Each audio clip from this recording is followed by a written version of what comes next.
You low-life scum. So I have managed to steer clear of anything that even remotely resembles the presidential race for, well, since we started. But now that it's getting into primary season, I figure I can't stay out of this quagmire forever. So I'm gonna go ahead and throw the whole damn fiasco under the bus. All of it. The whole fucking presidential race is just a giant oozing pile of low-life scum.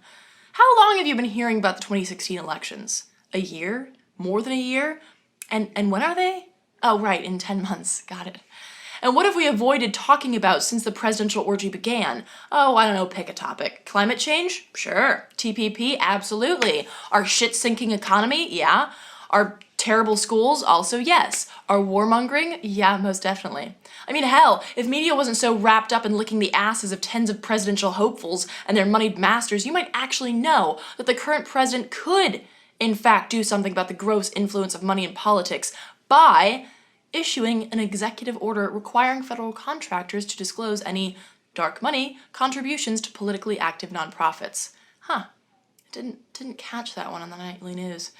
But I'm willing to bet you caught the latest thing that Trump said, or more on the Benghazi emails. I'm willing to bet that you know more about Trump, a man who currently has absolutely no effect on your political life, than you know about your local mayor or your city council members. I mean, do we even know who our city council members are?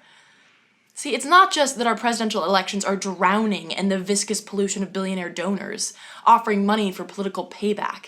It's that because we give them so much attention for so long, it's essentially as if we only get 2 years of regular, watered-down, mostly inaccurate news before switching immediately to 2 years of presidential fanfare, complete with all the graphics and vapid conversation you might expect from Sunday Night Football. Now, to be fair, not everyone gets the kind of attention Trump gets. A report from December found that media had spent 234 total network minutes for Trump, compared to just 10 network minutes for Sanders. And this matters.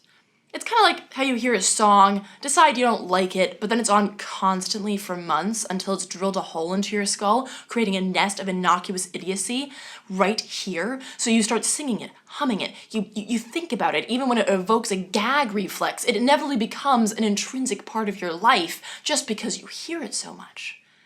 Same thing goes for corporatized media coverage of politics. There's a reason that candidates who get the most airtime typically do better in the polls. Because people, whether we want to or not, fill our heads with the drivel that you hear, and then their actions become direct byproducts of that drivel. And then you get most of our Congress, filled with people that were either voted in by the certifiably insane or not voted in through a passive unvote, as much of the populace chose to stay home and listen to a shitty song rather than go out and vote for what they perceive to be their only choice. Shitty and shitty. Which brings up the next point. That's not your only choice. Not only are shitty candidates far from your only choice, the presidential ones aren't as important as we like to think that they are. I've said this before, and I'll say it again, obviously. Your local politics are more important. Who spends 4 years in the White House is way less important than who spends 30 years in your state senate or indeed the US Senate. The people with the most direct influence over your lives are not the ones that you will see on CNN or Fox. They are the ones who work quietly, undisturbed, fed by private money and unchecked by local engagement. So, I'm not going to stand here, or sit here, and tell you who to vote for this November. I'm not going to tell you who to vote for in your local elections, but I will tell you to vote in both. And if you think that no one on the bill fits your bill, write someone in. Just get in the habit of exercising your rights, because voting is just the beginning. Voting is a small, small sliver of your responsibility as a citizen. It's just one of many actions, and indeed, it's not even the most important one. The actions that will matter the most are the ones that happen between elections, because those are the ones that decide whether the shitty candidates run again or go home. They're the ones that decide whether grassroots activists move from occupying the streets to occupying government.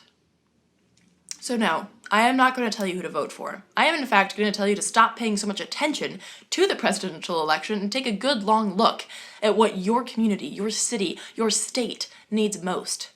Then you can go back and take a look at who does it for you. Because, I think we can all pretty much agree that voting for a racist is a bad idea, or a corporate tool, or someone who doesn't believe in climate change, etc. The facts are out there, like this one, showing where Hillary gets most of her contributions compared to where Sanders gets his. Which one looks better to you? Compare and contrast. I mean, hell, if we can compare and contrast when we're shopping for mattresses, why the hell can't we do it when we're in the market for new leaders? Get the facts, then act on them. Beyond the voting booth, beyond the media soundbite. And as for you, presidential election coverage, you disgust me. Your vampirian lifespan that smothers important news stories with vapid distractions, your twisted favoritism, your ballooning ego, and your lies from left to right easily earn the Low Life Scum Award of the Week. You low-life scum.